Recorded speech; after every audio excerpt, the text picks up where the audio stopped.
Welcome to Hacking Your ADHD. I'm your host, William Kerb, and I have ADHD.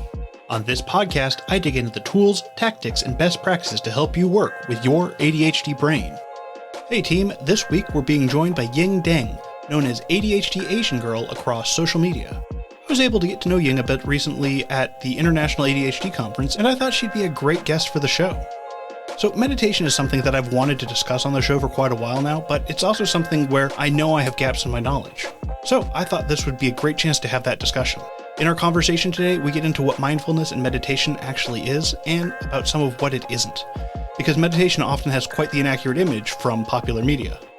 We also talk about the reasons meditation can be beneficial for ADHD, as well as some of the strategies to help bring meditation into our lives, because as you know, ADHD can make starting a meditation habit hard. If you'd like to follow along on the show notes page, you can find that at hackingYourADHD.com/169. Taking care of your health isn't always easy, but it should at least be simple. That's why for probably the last 7 or 8 years, I've been drinking AG1 every day. It's just 1 scoop mixed in water once a day, every day, and it makes me feel ready to take on the day. And it's just that easy. That's because each serving of AG1 delivers my daily dose of vitamins, minerals, pre- and probiotics, and more. It's a powerful, healthy habit that's also powerfully simple.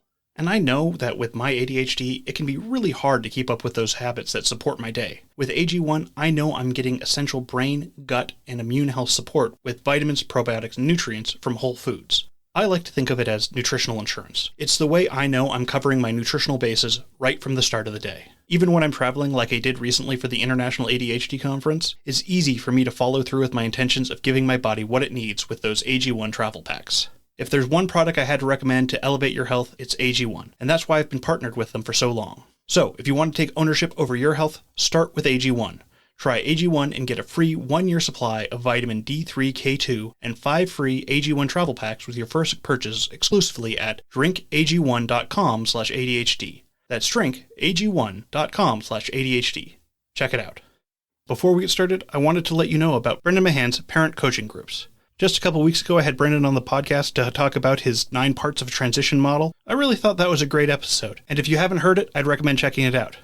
But back to these groups. The groups begin on Monday, February 12th and run for 8 weeks until Wednesday, April 3rd. In them, you will meet with Brendan and your fellow group members over Zoom twice a week for an hour on Mondays and Wednesdays. One section meets at 12 p.m. Eastern and the other meets at 5 p.m. Eastern. The 12 p.m. section is exclusively for parents of teens, but the 5 p.m. section is open to anyone. You can email Brendan directly at brendan@adhdessentials.com to schedule a free info session, or go to adhdessentials.com/parent groups for more details. But don't delay. Registration closes on Saturday. That's adhdessentials.com/parent groups or brendan@adhdessentials.com for more information. All right, keep on listening to find out how meditation can fit into your ADHD lifestyle.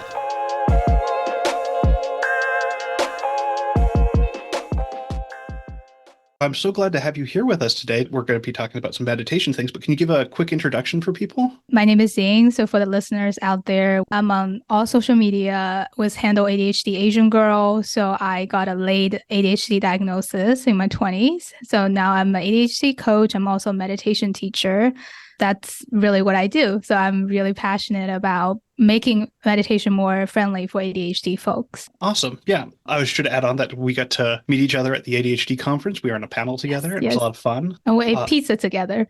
Yeah. Oh, yeah. Pizza. I mean, how can we forget pizza? It's the best part. I know. But yeah, so we're here to talk about meditation. And I feel like a lot of people might have a very poor view of meditation because, like ADHD, the way it's portrayed in popular media makes no sense. Where it's just like, oh, this is something where you're sitting on a top of a mountain going om, which, probably is not what we're going for right here. So can you tell us a little bit about what meditation actually is? Yes. So meditation, the particular type of meditation I'm trained to teach is called mindfulness meditation. So I'm going to just talk more about mindfulness specifically.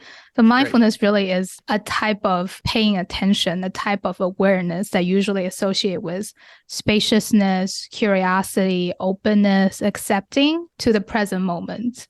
So whatever it's your thoughts, emotion, body sensations, like for example, listeners out there, I invite you to just feel your body right now. Like, is your feet touching the floor, or are you lying down? Are you sitting? Can you feel the surface supporting your body? Can you feel your breathing, like your body parts breathing? This way of paying attention is essentially mindfulness. So that's when your body, mind are together in one place. That's mindfulness. So it's not you have to go hiking on top of a mountain and do all this spiritual stuff to get to this awareness. I always say people actually naturally have those moments. If you think back to your life, there are moments you feel fully present and alive and your body and mind are united. For some people, it may be when you're in awe with nature. For some people, a lot of ADHD folks I've talked to, they said it's when they exercise. After exercise, you have that mental clarity. You really are in one place. So think back to your past and you probably have moments like that. And I always say that it's not some barrier to entry. Like you actually already feel it. We're just turning our attention towards more of those moments. Awesome. To me, that just sounds like beneficial in its own right, but because it just seems like, yeah, I would like to be more present and stuff, but then I'm having trouble verbalizing why that's important to do, though. Can you speak about some of the benefits of doing this? Yes. So specifically for ADHD folks, there's research out there have shown that mindfulness meditation would reduce ADHD symptoms for both adults and children, especially inattention. So I primarily have inattentive ADHD, and I definitely think it helped me a ton of just being aware and more able to keep track of my thoughts and more aware of if my thoughts go down in a train, I can, redirect it back, because meditation really is training the redirecting muscle, redirecting your attention back to whatever focus you have chosen. Also, it has shown to improve emotional functioning and increase self-compassion, improve quality of life. It reduces depression and anxiety symptoms, reduces ADHD parents' stress level, potentially improve executive functioning both in adults and children, and just generally improve general behavior. And that makes just the reduction in stress seems like a huge benefit, since the most common comorbidity with ADHD is anxiety. Yes. Who doesn't have anxiety nowadays? Yes. Yeah, it does seem like something that would be very beneficial for anyone with ADHD, even if they're not feeling that anxious, to kind of get more in touch with themselves, because we do, that inattentive side, even the hyperactive side being just like, I can't sit still, being like, okay, well, maybe let's cultivate some of that. Absolutely. For me personally, I think it's especially beneficial for me in the way that I think a lot of ADHD folks were doing things that there's no roadmap out there. We're always exploring these undiscovered terrains and territories. So we're oftentimes have to navigate life with our heart instead of a roadmap set out there, which usually roadmaps are neurotypical, so we can't follow them anyways. So in terms of that, I was reflecting on it, and it really helps me to know, okay, what my energy levels are, what kind of things I can do under those energy levels, what are things that actually nurturing me, what are things that actually may burn me out. And those muscles I cultivate through meditation, through mindfulness, they help me in general to better navigate my life. Awesome. I had a friend also talking to me how when she was feeling really overwhelmed, especially in like planning, if she did like 5 minutes of meditation beforehand, she was like, oh, I can now figure this out now. I was just feeling this anxiety, and that was the block, and was just doing a little bit calming down that made it so that I could move forward. Absolutely. If we use that example, is listeners out there, imagine a time, if you have ADHD, you probably have felt the overwhelm of planning. And if you're doing meditation in those moments, it might look like you pausing and you're recognizing, hey, I'm having this overwhelming feeling. And this pausing is helping us not to go into the storytelling of, oh, if I can't do this, I will fail. I will do this, this, and that. So this pausing already is reversing the storytelling. And we allow it. We're saying like, hey, I'm feeling this overwhelm. Can I let this be? Can I be with it? Even if it's not a good sensation, it's not a good feeling, but can I be with it? Can I let it be? And then you investigate, where do you feel this feeling in your body? If it's, on your face, a flash of heat, or for me, a lot of times it's my back tends to tense up. It might be your chest, whatever you feel in the body, locate that sensation. And you invite a nurturing either gesture for yourself, like a hand on your heart, or sometimes songs or poems, or imagine a loved one saying something to you, like you actually give yourself the self-compassion you need. So that would be what it looked like to practice in those moments. Yeah. A lot of times we have these feelings and it's just so encompassing, where we're just like, Maybe it's like a hunger cue. It's like, oh, I have to have this piece of chocolate now. And you're like, sit there and go, well, maybe I don't. Maybe I can feel this and I can go, no, that's not what I need to do right now. We could, maybe it's like, I really need to check my phone. Maybe I don't. Yeah, yeah. I was actually just listening to Dr. Judd. He's having a new book out called The Hunger Habit, and he was just talking about it. He's like, in those moments, pausing and, thinking about if you do particular thing, like eat that piece of chocolate, what that will make you feel, and really like being those sensations and think, okay, if I choose something else, what that will make me feel, and really like getting to the body sensations of that. And that will hopefully help you to make better choices. And also that totally in line with one of my favorite quotes from Viktor Frankl, who is a psychiatrist and Holocaust survivor. He said, between stimulus and response, there is a space. In that space is our power to choose our response. In our response lies our growth and our freedom. So meditation really is just kind of expand that space, give us a bit more time to think about, hey, how do we want to respond? And I can feel like, yeah, having that pause seems really great. But I can also mentally hear listeners going, I have zero pause already. How can I build something from zero? Yes, I love that. So I think for ADHD folks, a few things, general strategies might really work. One is make it a fun challenge and game for yourself. So maybe it's hard to say, I want to sit down to do a meditation for 30 minutes. Then do a fun challenge of, can I be aware for 2 minutes out of an hour? Maybe it's when you put your socks on in the morning. Maybe it's when you're brewing the coffee, you hear the water bubbling up, being boiled. Maybe it's the first step you set out of your house and that cold air. We're in the winter right now, the cold air hitting you. What does that feel like? What does that 2 breaths feel like? So make it a fun challenge. How can you be aware for 2 minutes out of an hour? And practice with people. Body doubling works, and body doubling will work for meditation. So if you can find online communities or in-person communities, practice together, that will be easier.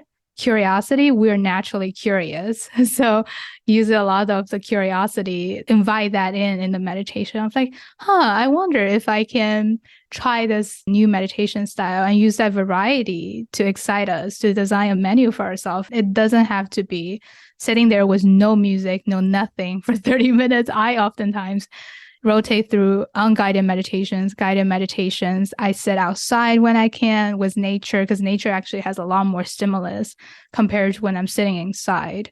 So there's wind, there's sounds. So my body is more, just in general, more stimulated, and I'm more likely to stay awake, which is a big problem for a lot of folks. We will fall asleep. I will fall asleep often. So those are some general tips.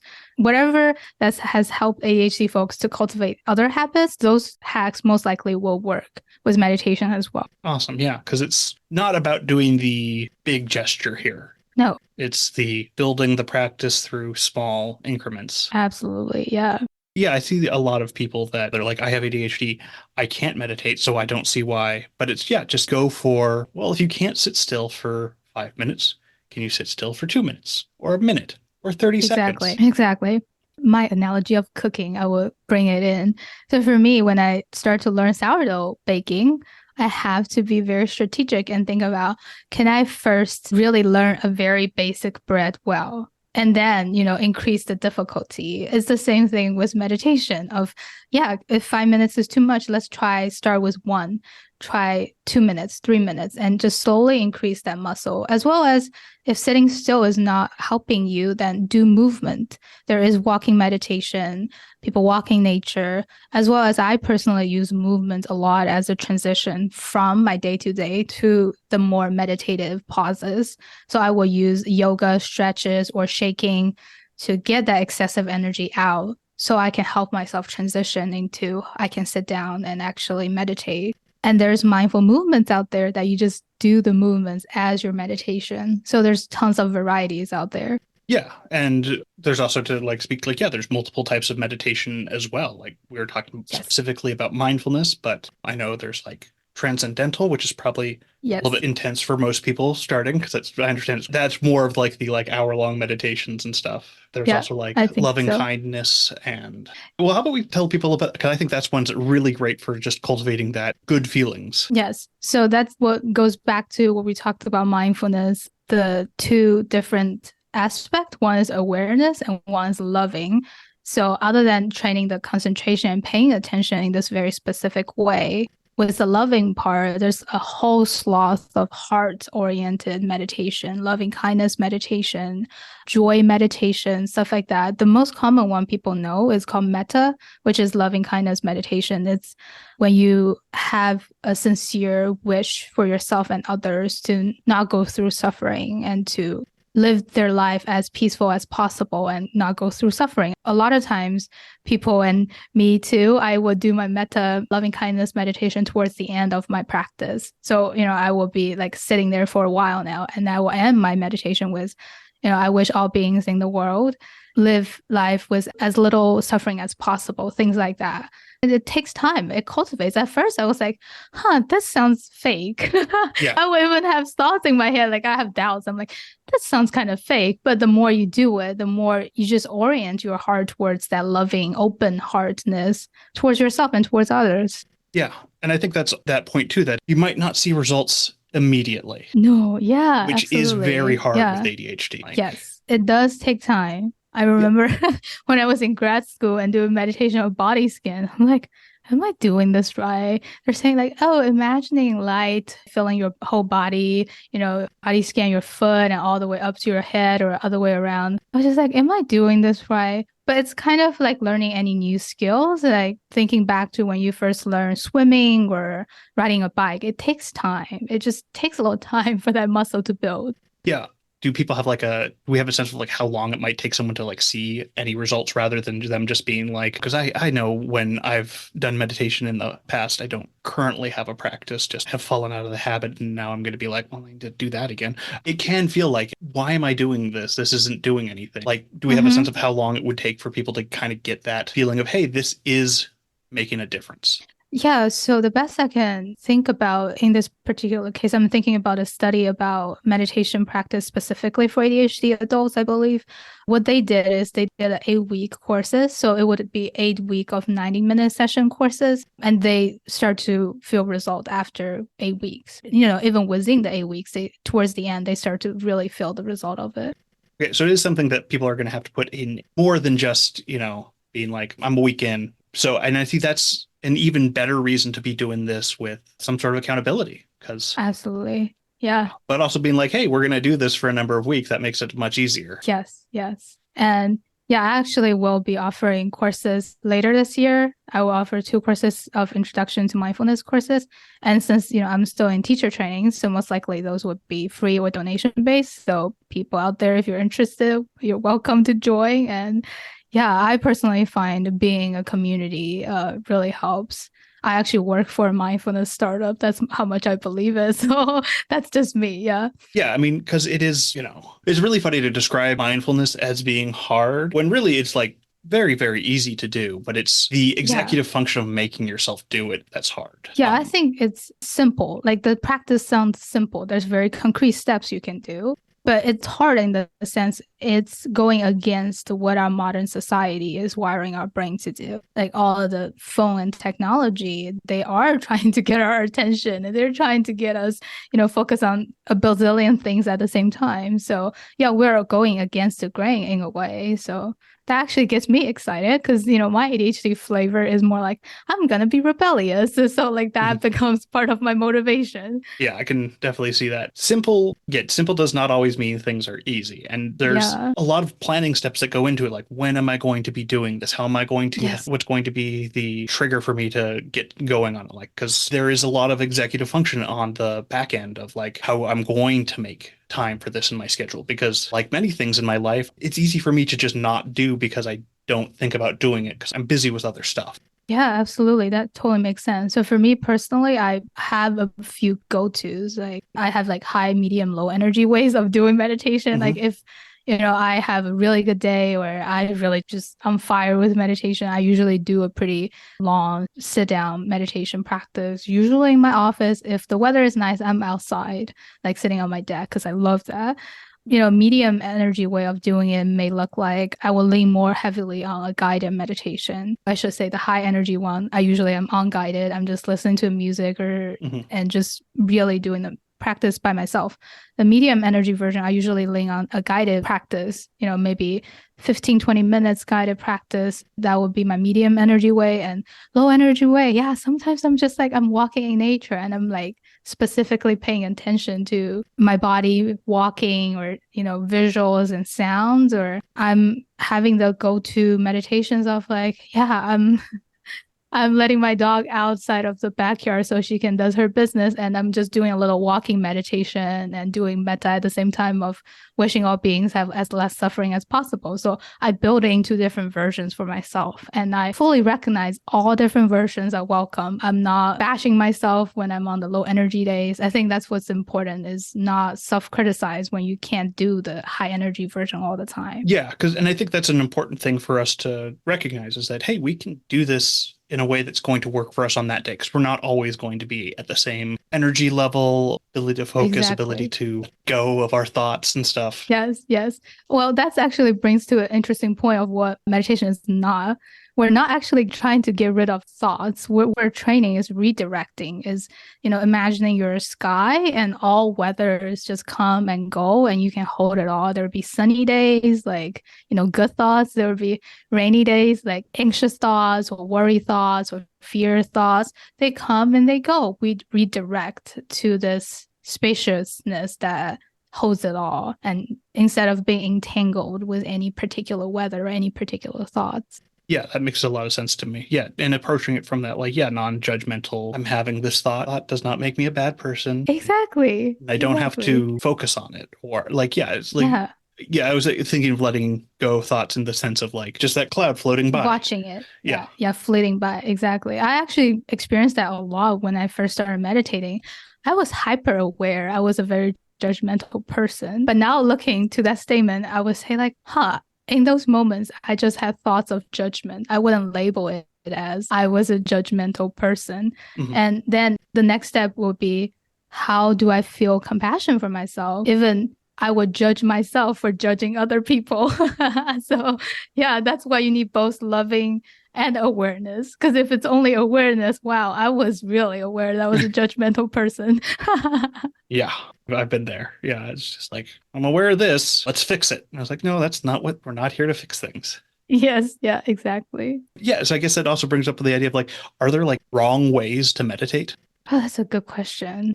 Like, there's obviously like things that just straight up aren't meditation, but that's what's interesting, because in real practice, a lot of times what meditation could look like is you spend a long time thinking about planning your day, or you're going back and ruminating about things. But then how you practice in those moments is noting. I note with very simple past and future. I don't go into labeling exact thoughts and emotions. Sometimes that's difficult for me. I would just be like, past, future. Is the moments of redirecting and remembering like, hey, we're still watching this mental morphing sensations. I personally don't think there could be wrong ways to meditate, but of course meditation don't replace like therapy or psychiatry or any sort of mental health care. So that's the caveat out there. I think it's one of those things, even if you feel like you had a bad meditation, or like even if you feel like you had a bad workout, it's still a good workout. Yeah, as long as you're doing the right direction, it's the act of doing it. I can't be like, well, I watched TikTok for 15 minutes. That was my meditation. Exactly. You can't count on that. Yeah, exactly. Did you like, I watched TikTok for 15 minutes. That was my workout for the day. I saw some people lifting that does things. not work. Outside of that, just building the habit and the idea that even bad days are building your ability to do it. I think especially in bad days. Especially in bad days. Especially in those meditations you think, like, oh my God, I just spent the whole time thinking about the future. But then you're so aware that you were thinking about the future. You were not so entangled with all the planning and worry or fear or excitement. All right. So I was wondering if there was any thoughts you wanted to leave the audience with. Yeah, I would just really encourage people to explore varieties of meditations out there. Like varieties excites ADHD folks. So notice what works for you specifically, because what works for my ADHD brain or other people's ADHD brain may not work for your ADHD brain. And as well as just don't be afraid to tweak the practice. I was really afraid at the beginning of like, oh, I should be following one particular way of meditation. No, I found that I need to mix things. I need to, do movement, then transition into meditation, or do guided meditations at the beginning and then transition into unguided.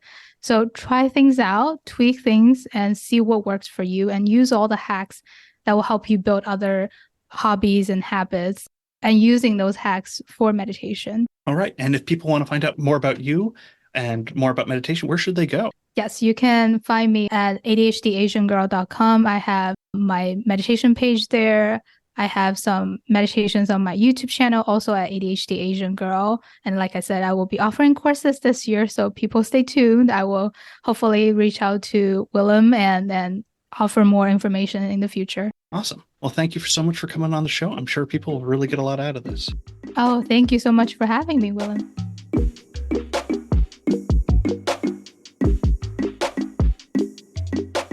Thanks again to Ying for coming on the show, and thank you for sticking with us all the way to the end. I also wanted to let you know that Ying now has a 6-week introductory course to mindfulness if you're interested in getting some help into getting into a meditation practice. You can just go to ADHDAsianGirl.com/course to find out more, or just check the show notes for links. But before you go, let's do a quick rundown of today's top tips.